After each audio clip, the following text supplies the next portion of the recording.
Forced to return to overcrowded camps, thousands of Somali refugees are ordered off the streets in Kenya. The government says it's for security reasons. Rights groups have described the decision as a dangerous precedent that could endanger millions worldwide. This is Inside Story.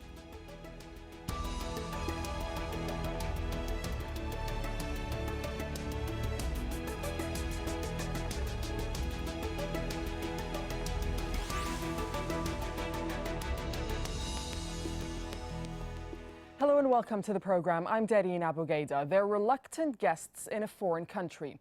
Hundreds of thousands of Somalis huddled together in remote and overcrowded camps, living in appalling conditions in refugee camps in Kenya. A small minority able to support themselves have been allowed to live and work in urban areas and contributing that way to the economy and society. But in a move that's worrying rights groups, they've now been ordered to return to refugee camps, including this one right there. That's Dadaab, the largest in the world. And if they don't, they're being threatened with prosecution. Well, the Kenyan government says it's for security reasons to help prevent attacks by armed groups opposed to Kenya's intervention in Somalia. And Kenyans are being encouraged to report refugees who are living outside the camps. Joining me here to discuss this is Al Jazeera correspondent Mohammed Adow. He's a Kenyan-Somali, and Mohammed has reported from Africa for 17 years. From Washington, we have Yarnell. He's a senior advocate at Refugees International. And from Pretoria, Andrew Asamoah, who's a senior researcher at the Institute for Security Studies. Thanks very much for being with us on Inside Story. Mohammed, you've been taking a look at this particular issue. Before we start our discussion, let's take a look at your report. Nairobi's eastleast suburb, often called Little Mogadishu. This is where most Somali refugees in the Kenyan capital call home, and where a new security edict for them to move to designated camps has struck a nerve. We can't say all Somalis are bad. We have good people, but even good people get arrested during these targeted raids. The Interior Secretary is ordering all refugees to return to the Kakuma and Dadaab camps. The Dadaab camps are stretched beyond capacity, that they already have more than 1 million people, mostly from Somalia. It's estimated Kenya has more than 1 million refugees. Many of them have found places to live and work in the city. These people, they have kids. Some of them is not only individuals, they're families who go into school, and the special educational need that some of them have, the medical situation that they cannot get from the camp. And there can be also even something worse than that. When these people used to make money, and when they go back there might be even animosity between the people who are inside already in the camp. The government is on a campaign to stop attacks like this one in Mombasa on Sunday, when gunmen opened fire on a church. It's the latest in a series of assaults since October 2011, when Kenyan troops crossed the border into Somalia to fight members of Shabaab. The armed group has claimed responsibility for many of the attacks, including the one at the Westgate Mall in Nairobi in September, which killed 67 people. Security officials believe the perpetrators crossed the border from Somalia into the camps and then into urban areas. So now they are assigning more police for surveillance and want to confine every refugee. It's a job that could be difficult, especially because there are millions of indigenous Kenyan Somalis who are legal citizens. Well, Kenya's two main refugee camps have been pushed to their absolute limit, as Mohammed was saying in his report. Dadaab is in the east. That's about 80 kilometers from the border with Somalia. It was originally built to hold 90,000 people, but the camp is now home to almost 5 times that number. And there's Kakuma, that's a vast desert settlement in the northwest, and there are about 125,000 refugees. An estimate suggests there may be more than 1 million refugees in all in Kenya. Well, whatever the real figure, the vastly overcrowded camps will have to find room for many tens of thousands more refugees. Let's bring in Mohammed Adow now. And you were saying in your report, and we were just reporting, that there are about 1 million refugees in Kenya as a whole. But with this directive issued by the Kenyan government, Mohammed, how many refugees are we talking about here that will have to find their way back to the camps? Well, I don't think even the Kenyan authorities know the answer to that, because these people are not registered. They've been crossing the porous border Kenya shares with Somalia, and it's about 800 kilometers long, which is not manned in many places. So what you have here is a situation where people have been coming into the country, crossing the border at will, bribing their way through security checkpoints and going to settle. And of late, it's been a bit unfashionable, if I can put it that way, for the refugees to register at the Dadaab camps, which is on their way to places like Nairobi or the major town in the northeastern region, Garissa. So these people have settled in those places, and they have been forced by circumstances, we can say, because life in the camps is not so great. Food rations are not enough to sustain families. There's massive insecurity. Women are being raped almost every day. And the government has not been adequately providing security in the camps. There's no proper shelter. People are living in huts made of, bad nests of huts that are made of twigs and polythene bags. So those who could not afford to live are the ones who continue to live in the camps. All those who had the means have moved to major towns. Look, you bring up a lot of important issues, security for one, which I'll be talking to Andrew about. Andrew, in just a moment, I'll be coming to you. And also Mark, we'll get Mark's take on exactly what the conditions are in these camps. But let me ask you this, Mohammed, because there was a directive issued in 2012. The same thing, the Kenyan Department for Refugee Affairs said that refugees outside the camps have to go back. The number at that time was a couple of thousand, if I remember correctly. But why is this happening now, today, and en masse? Well, Kenya is under intense pressure to act on the spate of killings and bombardments that have been taking place in various parts of the country. Al-Shabaab is believed to have been instigating some of these attacks, and they have claimed responsibility for some of these attacks. So it's this pressure to act on the insecurity that's making the Kenyan authorities see the refugee problem as being partly responsible. However, there is no proof of this. There is no proof linking the refugees to the spate of bombings that have been going on since October 2011. And whether this is going to help in providing Kenya with the kind of security it needs is something that's doubted by many people. Well, some say it might only radicalize more people to join and support Al-Shabaab. That's an important question. Let me put that to Andrew. Andrew, what do you make of that? And also, are Somalis being unfairly targeted by this directive?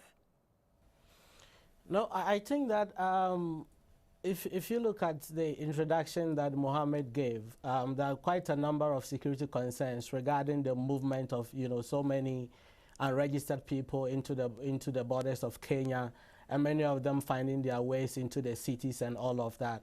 I think that the difficulty surrounding measuring exactly how many people are illegally in the country is a good sense of really gauging, how easy it is that those with radical intents and those who have scores to settle with the system can easily also have their way into the system.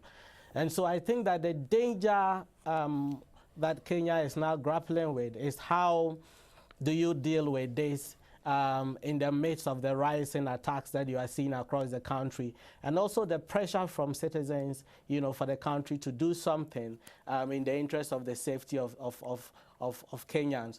But the difficulty is this.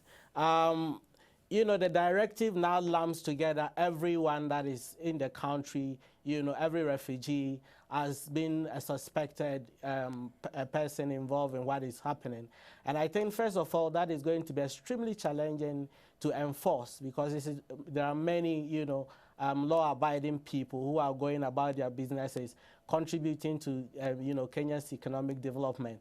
And so such a directive actually lumps all of them together. But indeed, let's appreciate the fact that Kenya is taking this initiative as a response, as one of the responses in their quest for, solution in bringing about safety to its citizens. Let me just ask you this, Andrew. I mean, is this somewhat, as some people are saying, a knee-jerk reaction and using Al-Shabaab as a sort of trigger to get rid of the refugees who are in urban areas in Kenya? Or is it really based on the history between Kenya and Somalia and the problems there? No, I feel it's more of a response to the increasing insecurity in the country and the difficulties surrounding, monitoring exactly who is involved, and also the suspicions that many of the refugee inflows, are being used, the refugee camps are being used as a haven, for planning attacks, and also the ease with which refugees are able to access parts of the country as a means to gathering, intelligence by many of these radical elements, which then provides a vulnerability for the Kenyan system.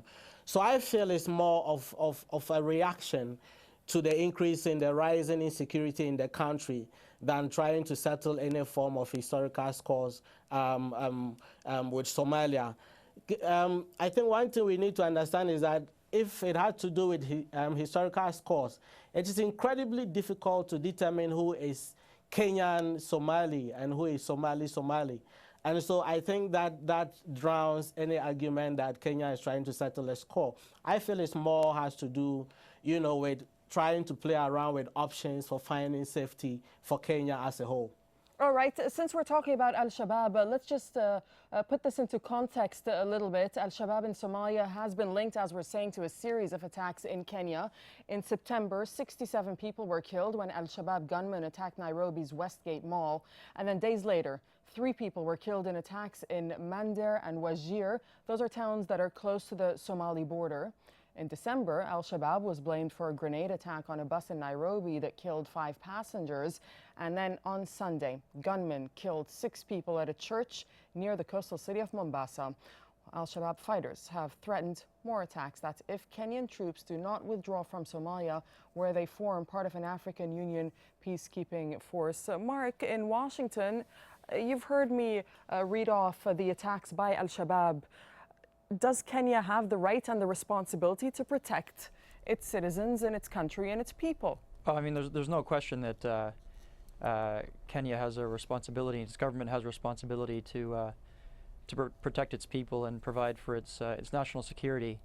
But what's so discouraging, I think, about this this decision is that it not only creates harm for tens of thousands of refugees who are in Kenya right now, but it seems to also go against Kenya's own interest. How so? By kind of making a blanket, accusation and kind of accusing the entire refugee population of contributing to insecurity. It takes away from more concentrated efforts to find out who exactly is involved in these attacks. So, for example, when Kenya made this announcement, they made a similar announcement back in 2012.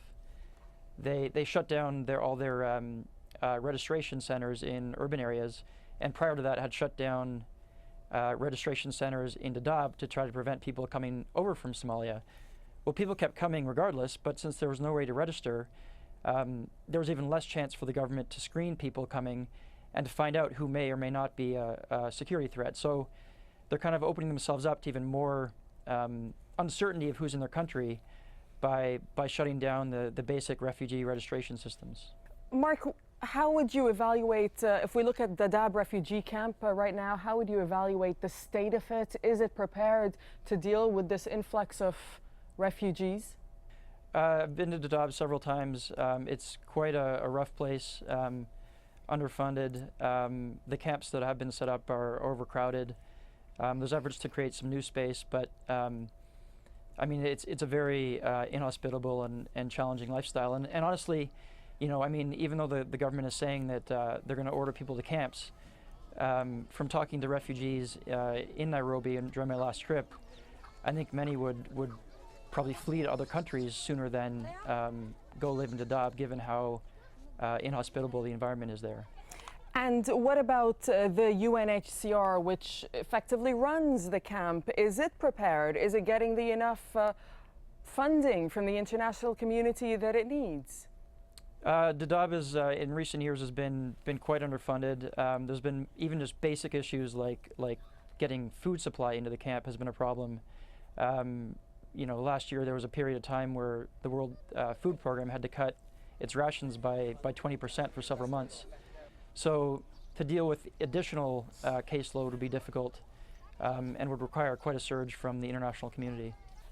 Mo, when you look at the refugees that are in Kenya now, the Somalian refugees, I mean, is the real problem that there is no repatriation plan for the country? What is the role of the Somali government in all this? Have they come out and responded to this new directive? Can they respond, or are their hands tied? Well, the Somali government is struggling in asserting its authority over Somalia, and it's doing that not with its own means, most of it, but using or depending on African Union peacekeepers. So you can understand how weak it is at this point in time. There's very little the government can do for the refugees who are outside the country, when it can do not much for those who are, you know, having problems in the capital, which, you know, most of it controls. So the Somali government is, at this point, I mean, is absent from the whole refugee discussion, although there have been agreements signed between Kenya and Somalia in the past, and particularly, you know, after the attacks began in 2011, calling for the return of refugees. However, UNHCR has always insisted that any return has to be voluntary, and there are about 20,000 or so people who have registered so far. And the problem is also, where would you take them in a country where conflict is still raging on? So many issues also to do with repatriation. Andrew, I see you nodding with what Mohammed Adow is saying.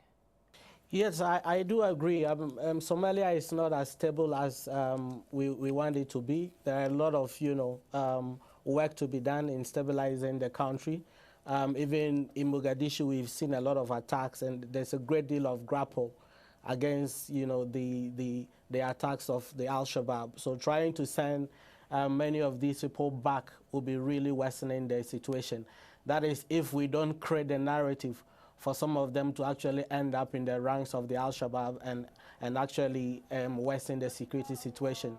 So I would wish that there will be more patience in dealing with that, so that we see how far we are able to go with the ongoing quest for peace in Somalia before forcing the millions of people who really needs the help. And these are people that Kenya also has some responsibility to try and protect, because these are people in vulnerable situations that, rather than push all of them back into the situation, when we very much know that there's, Somalia is very far away from where it ought to be as a country that can receive back its citizens who were in other countries. And with this directive, Andrew, do you think that it'll sort of curb the number of Somalians that want to leave Somalia now and go into Kenya? Many of those who are coming, you know, as refugees, they are coming as a result of the insecurity. And so many of them will certainly still find their way into the system, because what it is that is pushing them is usually far stronger than, you know, the hope that they will find peace or find at least a bit of protection in Kenya. So it will be very difficult for this directive to completely discourage those who are desperate to cross the borders, actually in search of, you know, peace for themselves and their families, even back home, to prevent them from coming. And that is the difficulty, that, you know, the directive seems to have some good intentions for Kenyans, but there will be a great deal of challenges around implementation. There'll be so many questions around carrying that out vis-a-vis, you know, Kenya's responsibility, you know, to refugees. And also remember that this debate last year, there was a ruling in one of the Milimani high courts regarding what Kenya should do. And I think it's going to be incredibly difficult to uphold the right of people, the right of refugees in Kenya vis-a-vis what the requirements of enforcing the directive will be demanding. So there'll be so many questions which can end up being counterproductive from the security perspective. Because the more you harass refugees, the more you feed into the narrative that you are a hostile government and that you are a hostile people, and the more you create that perception of hostility, the more you feed into the narrative that the Al-Shabaab sells and recruits with. And so it can actually end up being counterproductive. Mark, let me ask you this. The Kenyan government in the directive also asked Kenyans to report Somalis that are in the urban areas. So they're kind of, it seems like they're asking people to turn on each other. At this point, what can the international community or the UNHCR, which runs the refugee camps, what can they do to protect their rights? Well, I mean, the whole directive is concerning, and that particular piece of it is extremely discouraging.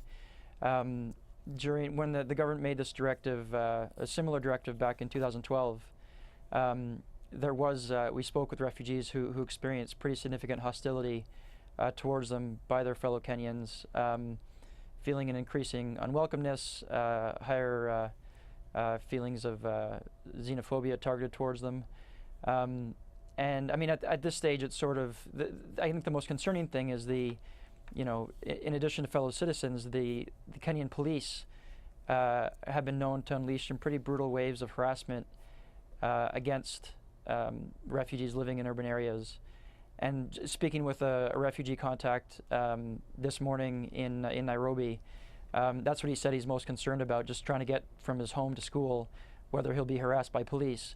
And so it really requires the UN Refugee Agency and its monitors and its partners to be in Eastleigh, to be out on the streets, to be documenting what's happening. I think there's sort of developed a bit of impunity that if you harass a refugee, then there won't be any consequences. So at the very least, getting out there and being witness to what's happening and showing that someone's watching. But on a more global scale, Mark, right? But on a more global scale, I mean, when you look at Kenya, it's actually it signed the convention relating to the status of refugees. So is there anything that can be done on an international level from donors, for example, such as the United States, the EU, the UK? Well, I think so. I mean, there's increasing numbers of refugees living in urban areas around the world. And living in an urban area, as was highlighted in the report, there's the opportunity for refugees to find work and get into school and be less dependent on donor support. And so I think for governments to impress upon governments like Kenya and to try to urge maybe other governments that may be considering similar measures, that it's in kind of the international community's interest to allow refugees to be able to try to make it in the city rather than trying to assume everyone's going to have to live in camps dependent on food aid. Mohammed, Mark raised an important point there, which is that of the harassment of refugees. And we've already seen that since this directive was announced. Indeed, yes. The swoop has begun in Eastleigh. It's not a new thing. Maybe it hasn't happened at the scale with which it's happening now, but it's something that has been happening almost every other day. You know, policemen coming in, knocking on people's doors, or even kicking them in, asking people for ID cards and, you know, tying people together and taking them to the police station, if they are not bribed, that is. So what we can say is it was not a deliberate Kenyan policy for the refugees to live in urban areas. The Kenyan government always wanted to confine the refugees to the camps. It's not out of generosity that these refugees, Kenya's generosity, that these refugees have found themselves in these urban areas.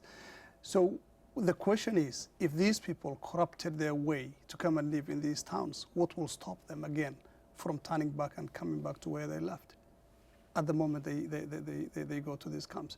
So the whole issue now is which